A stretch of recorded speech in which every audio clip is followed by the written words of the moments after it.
500,000 people in the heart of the Soviet Union saw an apparition of the Virgin Mary.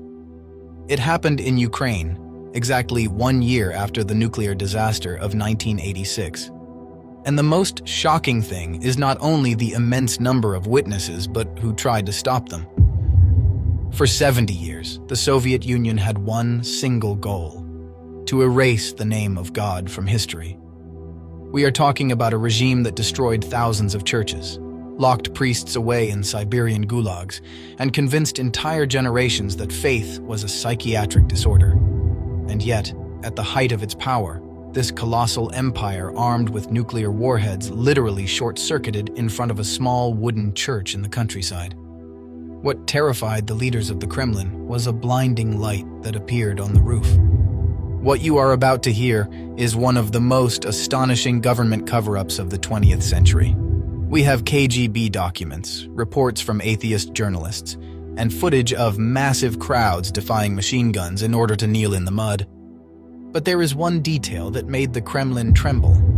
When the KGB sent its special agents, men trained in the strictest atheism, to arrest the crowd and expose the illusion, those very same agents raised their eyes to the sky, and they saw her. Their weapons lowered. Their secret reports, which were supposed to disprove the miracle, ended up confirming it. How could a Marian apparition defeat the most powerful propaganda machine in the world and foreshadow the end of the Cold War? It all begins on a date that was not accidental. On April 26, 1986, the world stopped as reactor number 4 at the Chernobyl nuclear power plant exploded, spreading a deadly radioactive cloud across Europe. Ukraine was on its knees. Invisible death was everywhere. Anguish and terror ruled the streets, while the Soviet government tried to hide the truth from the entire world. Exactly 1 year later, to the very second, on April 26, 1987, about 600 kilometers from the radioactive zone, there was a tiny farming village called Hrushiv. There stood an old wooden church dedicated to the Most Holy Trinity. It was a closed church. The communist authorities had sealed it years earlier, forbidding any religious service from taking place there. That morning, a 12-year-old girl named Marina Kizin was leaving her home. She was walking near the old desecrated church when she noticed something strange. Above the main dome, there was an unusual light. It was a silver glow, dense and powerful, a light that did not hurt the eyes but radiated an overwhelming presence. Marina moved closer, and inside that light, she saw the figure of a young woman, dressed in dark clothing, radiating an indescribable peace. She was holding a child in her arms. The girl ran back home to call her mother, Miroslava. Her mother, frightened, came outside and saw exactly the same thing.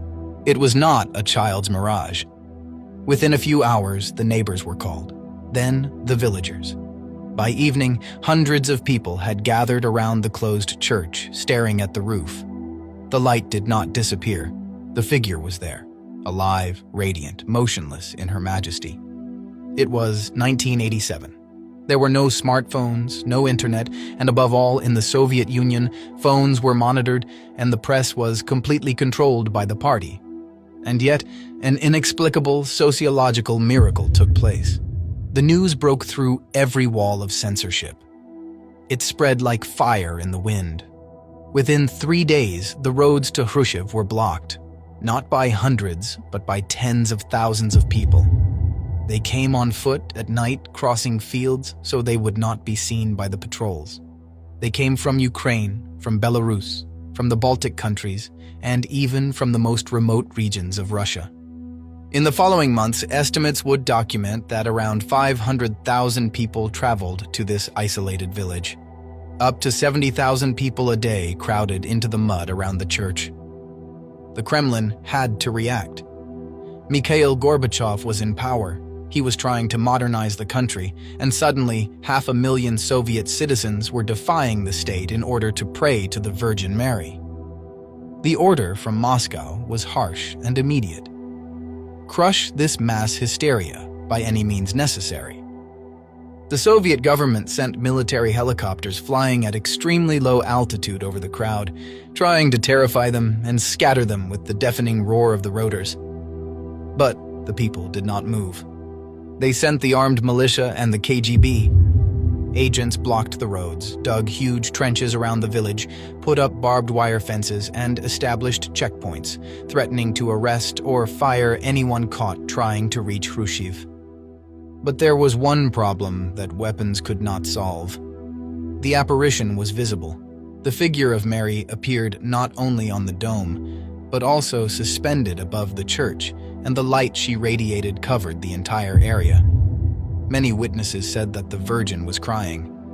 The authorities even tried to use powerful anti-aircraft searchlights at night to erase the heavenly image, but the artificial light only made the dazzling figure of the Madonna stand out even more.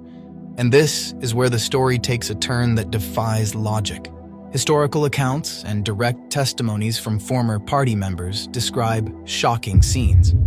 KGB officers sent to arrest religious leaders in the crowd would stop, look toward the dome, lower their batons, and begin to cry. Many of them fell to their knees beside the peasants they were supposed to beat. The Soviet state newspaper, Pravda, desperately tried to contain the phenomenon. They began publishing pseudo-scientific articles claiming that the apparition was only an abnormal refraction of light, or even worse, that the radiation from Chernobyl was causing mass hallucinations across half the nation. But the lies collapsed in the face of physical evidence. There is no collective hallucination in the world that lasts for weeks, visible to 500,000 people of different ages, social backgrounds, and beliefs. Among the crowd, something even greater happened for the Catholic faith. In the Soviet Union, the Ukrainian Greek Catholic Church had been declared illegal in 1946. It was a church of the catacombs. Its bishops had been murdered or exiled to Siberia. Its priests celebrated Mass in secret, in basements, risking death. But under the light of Khrushchev, fear disappeared. Underground priests, for the first time in decades, came out into the open. They began hearing confessions outdoors and celebrating the Eucharist before thousands of faithful under the powerless eyes of the Soviet police. The Madonna was not only giving a sign, she was literally resurrecting the persecuted church before the eyes of the entire world. But why did Mary choose that Ukrainian village? The answer is hidden in a chilling event that had happened long before. In May 1914, 73 years before these events and just before the outbreak of the First World War, the Virgin Mary had already appeared in that very same village of Khrushchev. On that occasion, she left a prophetic message that no one at the time understood. She said, "There will be war. Russia will become a godless country, and Ukraine will suffer terribly for 80 years. Churches will be destroyed, priests will be killed. But at the end of this time, Ukraine will be free." 3 years later, in 1917, the Russian Revolution broke out. The Bolsheviks took power, founded the Soviet Union, and launched the most ruthless anti-Christian persecution of the modern era. Mary's words had come true with mathematical and bloody precision. For more than 70 years, faith was repressed in blood. And so we return to 1987. Those 80 years of prophecy were about to come to an end.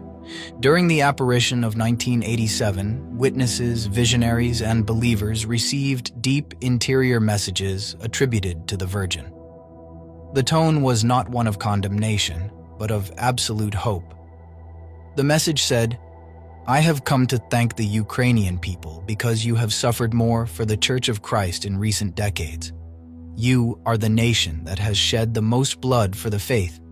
Your suffering is about to end." The Madonna also warned humanity, saying, "The world is in danger. Many people trust in science and forget God. But peace will come only if you repent and pray." It was a clear connection to the apparitions of Fatima, where the Virgin had asked for the conversion of Russia in order to prevent global tragedies.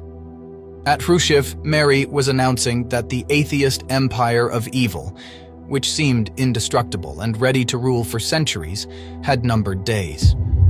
Only 2 years after that apparition, in 1989, the Berlin Wall fell. And just 4 years later, in 1991, the Soviet Union collapsed in on itself. The regime that had promised to erase the name of Christ from the face of the earth was wiped from the political map. Brothers and sisters, we live in a time when it seems that faith is once again under attack. Do not allow anyone to tell you that your faith has no solid foundation. And to remind ourselves of the immense power prayer has to destroy the regimes of evil, I ask you to do one important thing.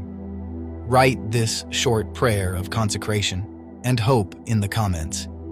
Most Holy Mother, as you brought light into the darkness, bring peace to our time. I trust in you. Write it in the comments, and may God bless us all.